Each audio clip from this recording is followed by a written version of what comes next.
Burgess here with Music Marketing TV, and today I'm going to give you 10 reasons why the Pro Q3 is the best EQ you could possibly have.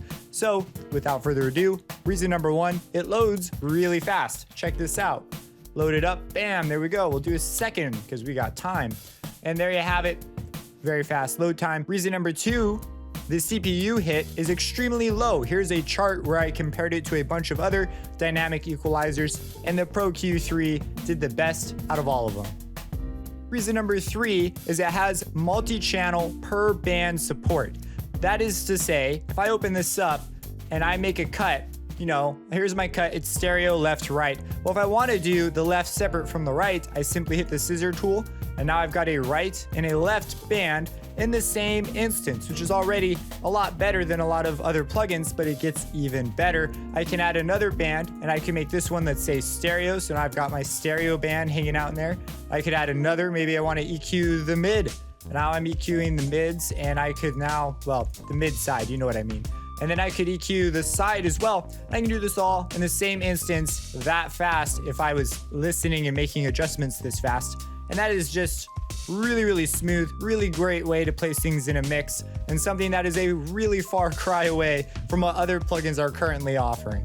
Reason number 4 is it is a dynamic equalizer, meaning it can behave just like a compressor would. It can control the dynamics of a select group of frequencies. So in this case, more like a multi-band compressor. So I could set a cut here, and this is just on the kick, just as an example.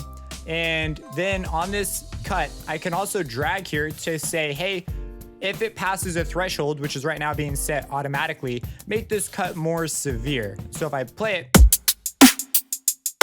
you can see my cut is moving around. This is oftentimes a much more flexible approach than a multi-band compressor would offer, but they each have their pros and cons. And I can also move this up to make an expander. So naturally, I could get really crazy and let's say, I'm going to compress this and change the Q. And I'll expand this bit. So I'll leave it right where it is, but I'll make this one an expander. And reason number 5 is it could see multiple instances in a mix. So here I have one on the kick. The other thing it's probably gonna fight, the kick wheel that is the bass. So I'll add a FabFilter to the bass. And if I come in down here, I could see that I have another Pro Q. In fact, I'm gonna name it just to really be clear about what's going on here. So I'm gonna name this one, this is the kick. And I'm gonna close it, and we'll come over to the bass, and we see I have the kick one here. And if I hit play, we can see the kick pop up. So here's an area of the track where the kick and the bass are sort of covering each other up a little bit. And we can see this red region. That red region is shown by the masking button here. And all it does is say, hey, these things are overlapping. You may want to consider making a cut in one of these so that one thing can at least get through clearly. So in this case, I'm going to make a cut here, and I'm also going to click on the kick. So this will also show up in the spectrogram here. So if I play, we can see the kick in red, and we can see where they overlap. And this also turns a light red. The more red, the more masking.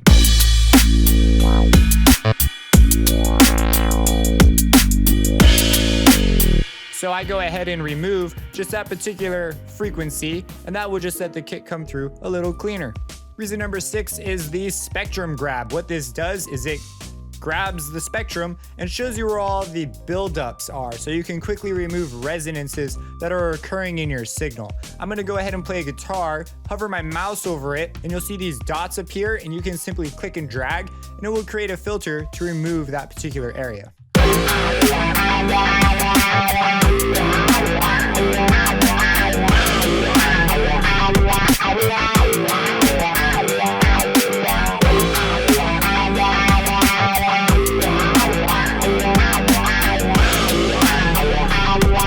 So in this case, this one wasn't that bad, but this is one of the most used features I use in the Pro Q3, just because that is so smooth and fast. It's awesome. Reason number 7 is a Brickwall Filter. Now this thing is pretty much a brick wall. If you click on the outer edge, it knows to put a high cut here. Same with the lower end, which is really nice, very ergonomic. This is a peaking filter, so they're just a nice touch. Wanted to point it out. So if I move this over, I can select a slope of 96, 72, or a brick wall, which is even steeper than 96. I know that's like, what the heck? And it looks basically like a brick wall filter. Now you want to be careful and set these things by ear because they typically do have resonance, quite a bit of resonance right at the cutoff point. But this thing sounds great. And I'm just going to dial it in and get rid of some of this really high end up here.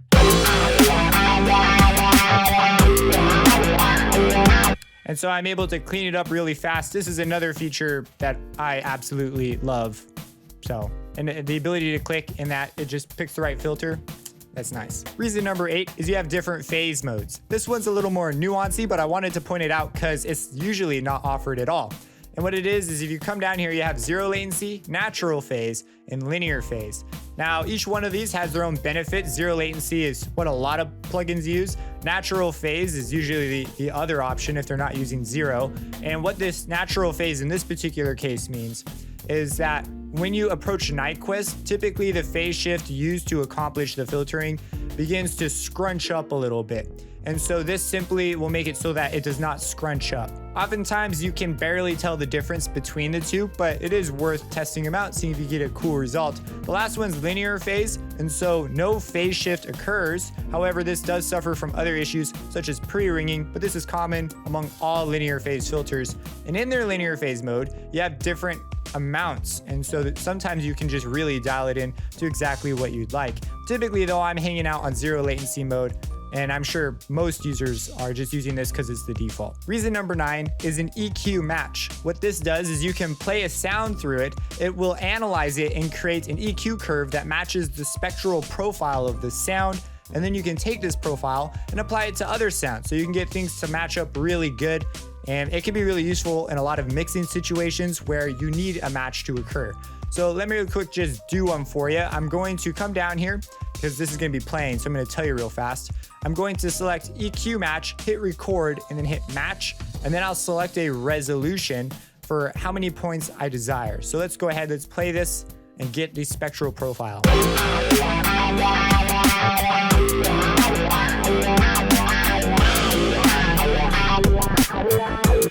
Okay, so I've now gotten the spectral profile and I can tell it to use a few points in which you can see the yellow line does not really represent the profile it made because this is 0 points, so it's our original. And then as I increase it, you can see it gets closer and closer to the white line until we get up to 24, at which point it will pretty much match the white line. So we hit finish. And there you have it. Now this one, remember, we just took all this stuff out, so it naturally accounted for that. If I go to a default setting where we haven't done that yet, and then we do it again.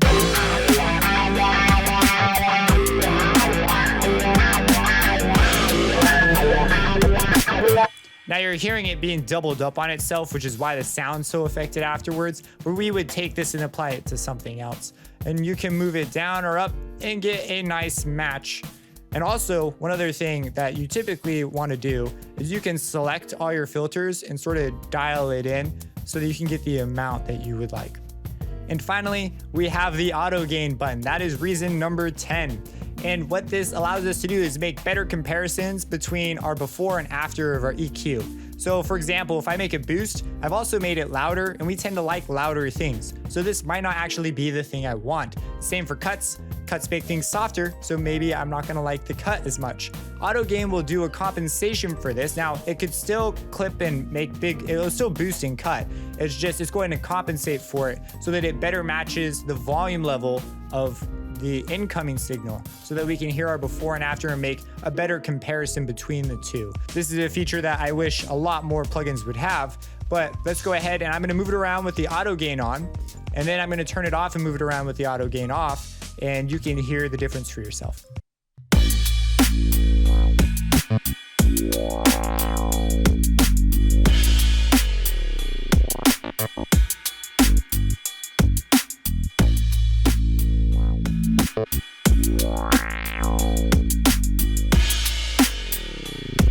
So you could hear when auto gain was on, a lot more consistent. It didn't necessarily prevent the clipping, and that's just, I'd have to turn down the input.